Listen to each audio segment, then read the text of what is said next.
today's question is, how do I overcome the cravings for non-vegan foods? And I think everyone has this problem because we've all been brought up on animal products of some form or the other. I grew up as a vegetarian, but I was having dairy and eggs. And now I realize that these foods are even addictive. Dairy is addictive, eggs are addictive, protein is addictive, fat is addictive. So we have to keep in mind that these are addictive foods. And if we want to change, we may be able to find a substitute for them. Like when I wanted to change, I started making vegan cheeses and vegan desserts and all kinds of things. And that's how there are so many recipes on Sharan website, because it was just practice, right? And then it was easy to leave.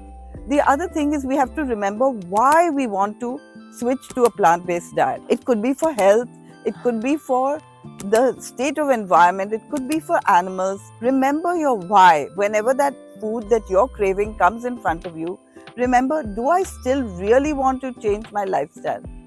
And then finally, if it comes in front of you and you're still craving for it, take a bite and enjoy it thoroughly while you're eating. But after eating it, see how your body feels.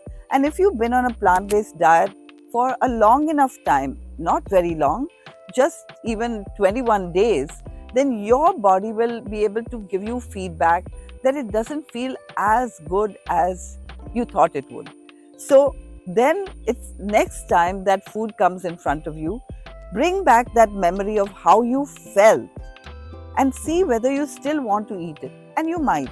So then have it, enjoy it, but the next time bring back that memory, and slowly the craving for this will fade away because the memory of how you felt becomes stronger. You can think about how this food came to your plate.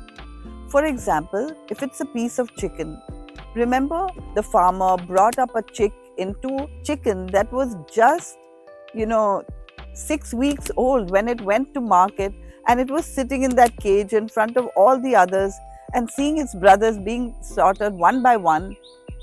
Maybe once you think about how it comes to you, it won't be so attractive anymore. Like for me, when I thought about a baby calf dying of starvation because I was having something with dairy, I couldn't have it anymore. So whatever is your way to get over it, and whatever is your reason to be plant-based, think about it.